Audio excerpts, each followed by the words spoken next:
Subscribe to Dr. Khalkar's Classroom channel and press the bell icon to get latest updates.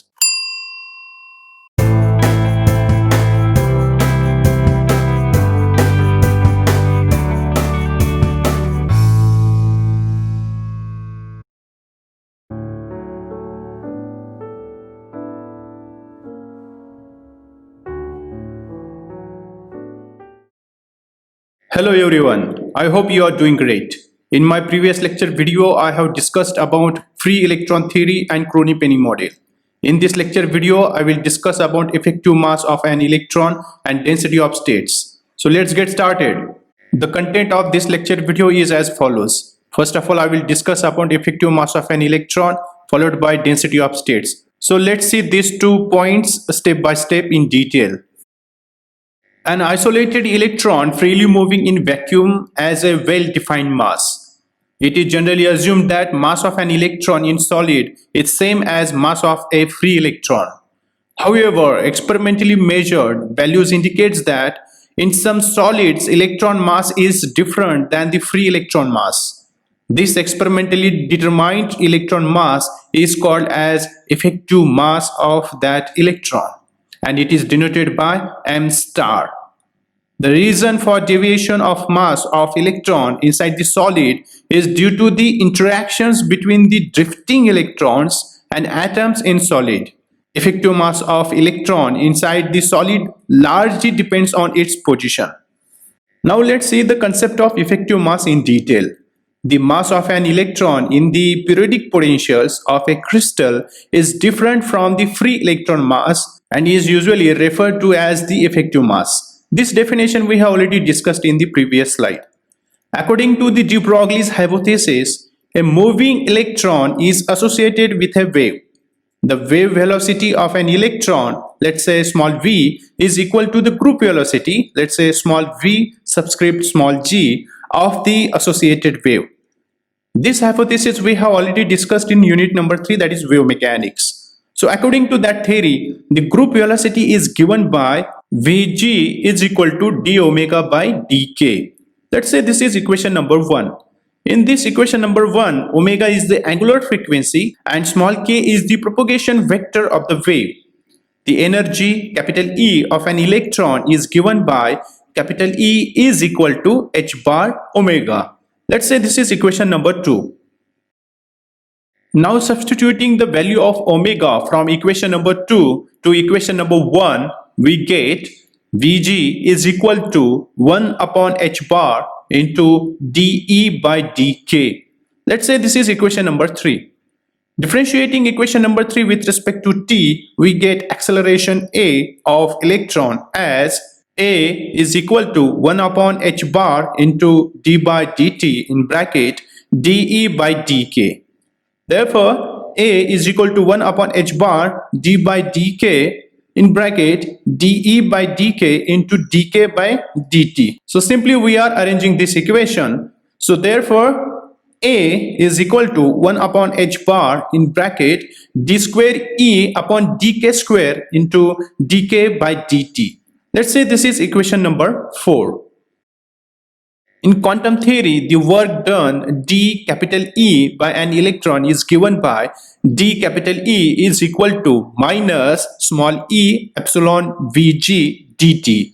Let's say this is equation number 5. As force is minus small e epsilon and the displacement is Vg dt. Now differentiating equation number 3, we get dE is equal to h bar Vg into dk.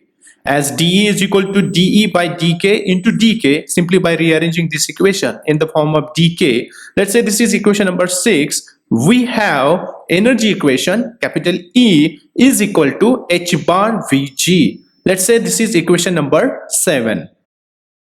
Now from equation number 6 and equation number 7, we can write h bar Vg into dk is equal to minus e epsilon Vg dt. So h bar into dk is equal to minus e epsilon dt.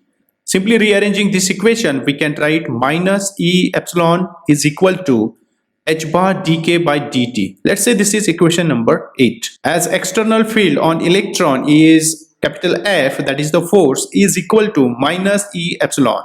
Relation 8 can be written as, therefore, capital F is equal to h bar dk by dt. Therefore, dk by dt is equal to F upon h bar. So from equation number 4, we can write, that is, the A is the acceleration. So small a is equal to dvg by dt. So by simply putting the values, we can write a is equal to 1 upon h bar in bracket d square e upon dk square bracket complete into dk by dt. Therefore, dvg by dt is equal to 1 upon h bar in bracket d square e by dk square bracket complete into f upon h bar. So we are just rearranging this above equation.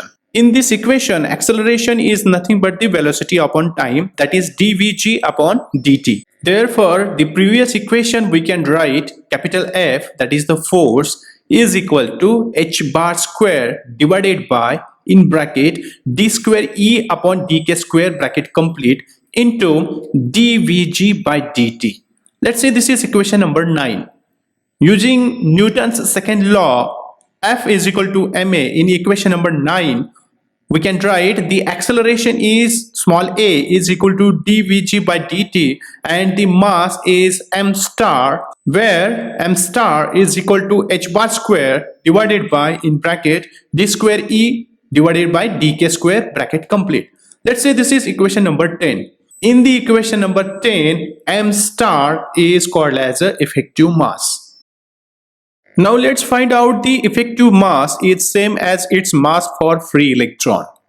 As we know that the de Broglie's wavelength lambda is equal to h upon p, therefore rearranging this equation, the momentum we can write p is equal to h upon lambda. Therefore p is equal to h upon 2 pi into 2 pi upon lambda. Simply introducing the term 2 pi in this equation and rearranging this equation, we can write momentum p is equal to h bar into k, because h bar is nothing but the h upon 2 pi and 2 pi upon lambda is nothing but the propagation constant, that is small k. Therefore p is equal to h bar into k.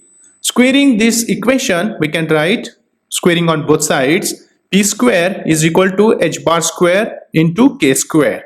Let's say this is equation number 11. For a free electron, we have the energy capital E is equal to p square upon twice m.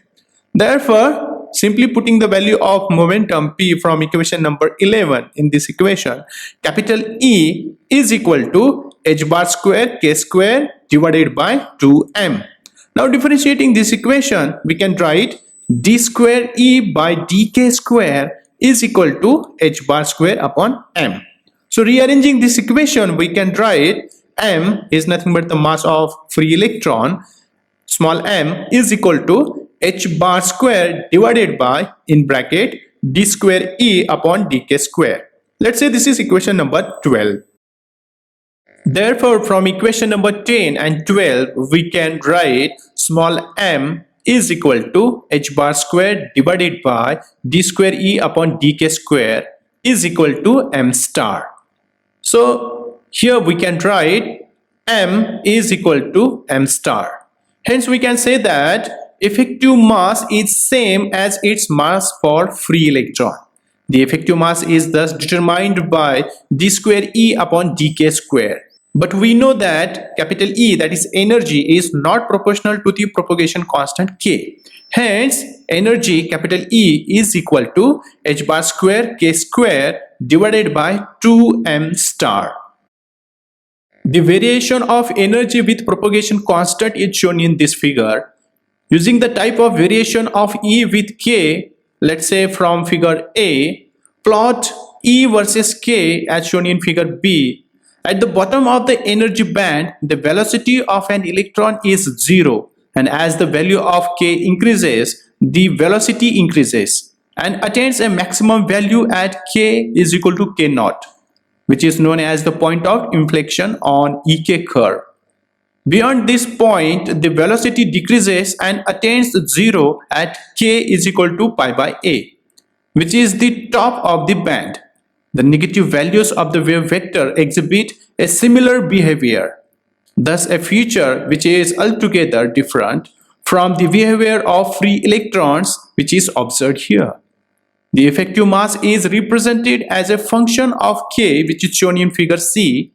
For a lower portion of Ek curve, d square E by dk square is positive, so m star, that is the effective mass, is positive, and increases with increase of K and attains a maximum value at the point of inflection K naught. For further higher values of K, d square E by dk square is a negative. Hence, effective mass m star is negative. As K tends to pi by A, the effective mass approaches to a similar negative value. At the point of inflection, d square E by dk square is equal to 0. That is, effective mass becomes infinite. Physically, that in upper half of the band, the electron behaves as having negative mass or as behaving like particles with positive charges. Suppose an electron starts at K is equal to 0. When an electric field is applied, the wave vector increases linearly with time. Until the velocity reaches its maximum value, the electron is accelerated by the field. Beyond this maximum velocity, the same field produces a decrease in velocity. That is, the mass must become negative in the upper part of the band. So as shown in this diagram, figure A is the Ek diagram, figure B is velocity versus K, figure C is effective mass of an electron, figure D is degree of freedom of an electron, where figure E is Ek diagram in detail.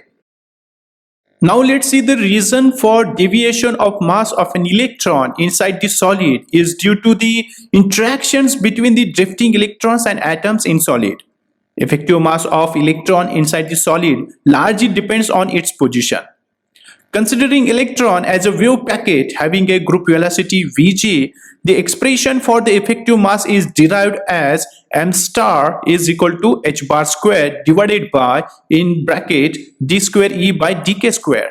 When energy of free moving electron is minimum, it is near the bottom of the conduction band. In this situation, its effective mass is nearly identical to the mass of free electron. Therefore, in this region, m star is nearly equal to m. At the point of inflection, capital B, which is shown in this diagram, the derivative d square E by dk square is equal to 0. Hence, in these regions, m star is approximately infinite. It means that an external field cannot exert any action on the motion of the electron in this region. Near the top of the allowed band, the derivative d square E by dk square is less than 0. Therefore, the effective mass of electron m star occupying levels near the top of the band is negative. Therefore, the significance of effective mass of the electron is that the concept of effective mass provides a satisfactory description of the charge carriers in crystal. The crystals such as alkali metals have partially filled energy band. Conduction takes place mainly through electrons. However, in crystals for which the energy band is nearly full, the negative charge and negative mass vacancies may be considered as positive charge and positive mass particle called holes. It also explains the origin of positive Hall coefficient in certain metals such as zinc. So this is the significance of effective mass of an electron. Now let us discuss what is density of states. Before we can calculate the density of carriers in semiconductor, we have to find the number of available states at each energy. The number of electrons at each energy is then obtained by multiplying the number of states with the probability that a state is occupied by an electron. Since the number of energy levels is very large and dependent on the size of the semiconductor, we will calculate the number of states per unit energy and per unit volume. The density of states gives the number of allowed electrons or holes states per volume at a given energy. It can be derived from basic quantum mechanics. Density of states function is defined as the number of available states per unit volume per unit energy interval centered around capital E, that is the energy. It represents the number of states that could be occupied by charge carriers. The density of states in a semiconductor equals the density per unit volume and energy of the number of solutions of Schrödinger equation. We will assume that the semiconductor can be modeled as an infinite quantum well in which electrons with effective mass m star are free to move. The energy in the well is set to 0. The semiconductor is assumed a cube with side capital L as shown in this diagram. The assumption does not affect the results since the density of states per unit volume should not depend on the actual size or shape of the semiconductor. Now let's derive the equation for the density of the states. As we have the Schrödinger's time independent equation, which is delta square psi plus 2m upon h bar square in bracket capital E minus capital V bracket complete into psi is equal to 0. Let's say this is equation number 1. Let Laplacian operator is in this equation del square is equal to dabba square by dabba x square plus dabba square by dabba y square plus dabba square by dabba z square. This is in 3 dimensions. As particle is moving in 1 dimension along x-axis, y and z coordinates are 0. Therefore, above equation, thus y is equal to 0, z is equal to 0. And Laplacian operator is del square is equal to dabba square by dabba x square. So this is the modification in equation number 1. So therefore, equation number 1 reduces to dabba square psi divided by dabba x square plus 2m upon h bar square in bracket capital E minus capital V into psi is equal to 0. Now if the potential of particle is 0, then capital V, that is the potential energy, is equal to 0. Therefore above equation we can modify dabba square psi by dabba x square plus 2m upon h bar square into capital E into psi is equal to 0. Let's say this is equation number 2. Now let's assume that 2me upon h bar square is equal to k square. Let's say this is equation number 3. Thus, equation number 2 reduces to dabba square psi by dabba x square plus k square psi is equal to 0. Let's say this is equation number 4. Therefore, the solutions to the equation at v of x is equal to 0 are sine and cosine functions. Therefore, psi of x is equal to a sine of kx plus b cos of kx. Let's say this is equation number 5. Where in this equation capital A and capital B are to be determined. The wave function must be 0 at the infinite barriers of the well. Therefore, at x is equal to 0, the wave function must be 0 so that only sine functions can be valid solutions, or capital B must equal to 0. Therefore, at x is equal to capital L, the wave function must also be 0, yielding the following possible values of the wave number, that is the kx. Therefore, kx is equal to small n into pi divided by capital L, where this small n is equal to 1, 2, 3 and so on. So let's say this is equation number 6. This analysis can now be repeated in the y and z direction. Each possible solution then corresponds to a cube in K space with size n pi upon capital L as indicated in previous figure. Therefore, the total number of solutions with a different values of kx, ky and kz and with a magnitude of the wave vector less than k is obtained by calculating the volume of 1/8 of a sphere with radius k and dividing it by the volume corresponding to a single solution in bracket pi upon L bracket cube, yielding capital N is equal to 2 into 1 upon 8 into in bracket L upon pi bracket cube into 4 upon 3 into pi into k cube. Let's say this is equation number 7. A factor of 2 is added to account of the two possible spins of each solution. Therefore, the density per unit energy is then obtained using the chain rule.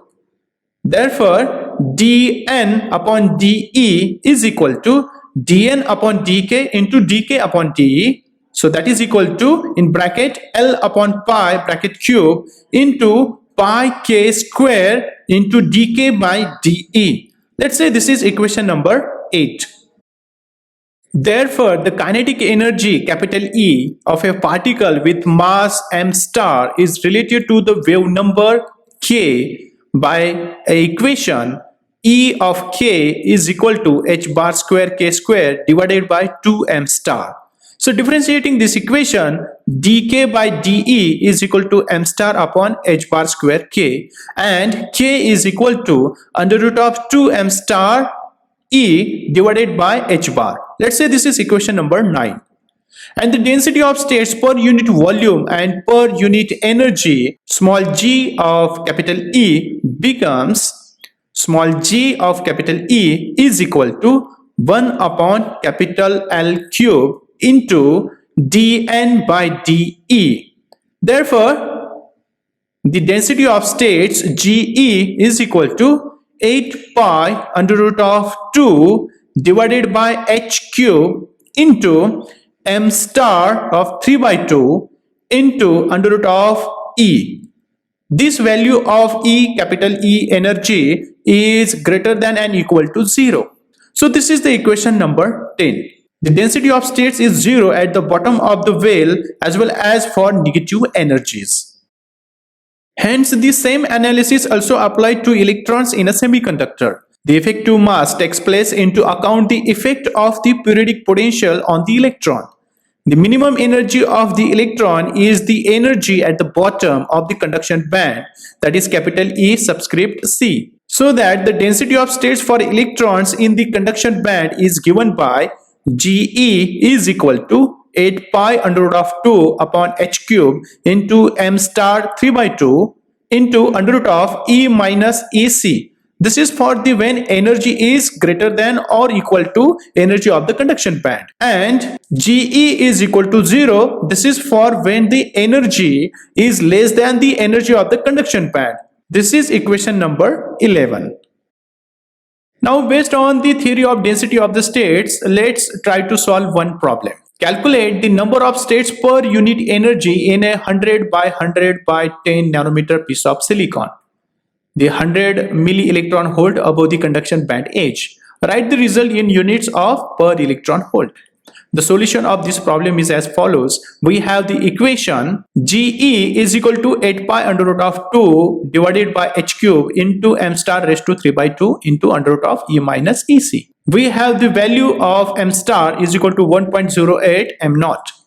Now, by simply putting the values of all these parameters in this equation, we can write Ge is equal to 8 pi under root of 2 in bracket 1.08 into 9.1 into 10 raised to minus 31, which is the mass of an electron, bracket complete raised to 3 by 2 divided by the Planck's constant cube, that is the 6.626 into 10 raised to minus 34, that is the bracket cube, into under root of 0.1 into 1.6 into 10 raised to minus 19. Therefore, by solving this, Ge is equal to 1.51 into 10 raised to 56 per meter cube joule. So that the total number of states per unit energy equals to Ge into V is equal to 1.51 into 10 raised to 56 into 10 raised to minus 22 per joule. So this is the energy which is in joule. Let's convert it into electron volt. So GeV is equal to 2.41 into 10 raised to 5 per electron volt. So this is the solution of this problem. The density of states in 3 dimensions is shown in this diagram. The density of states per unit volume and energy for a 3-dimension semiconductor, which is shown in blue curve in this diagram. A 10 nanometer quantum well with infinite barriers, which is shown in red curve, and a 10 nanometer by 10 nanometer quantum wire with infinite barriers, which is shown in green curve. So this is one example of density of states in 3 dimensions. In this diagram, the values of effective mass m star upon the mass of an electron, that is m naught, its ratio is 0.8. This is all about effective mass of an electron and density of states. In my next lecture video, I will discuss about electrical conductivity in metals and semiconductors. So please don't miss my next lecture video. Thank you.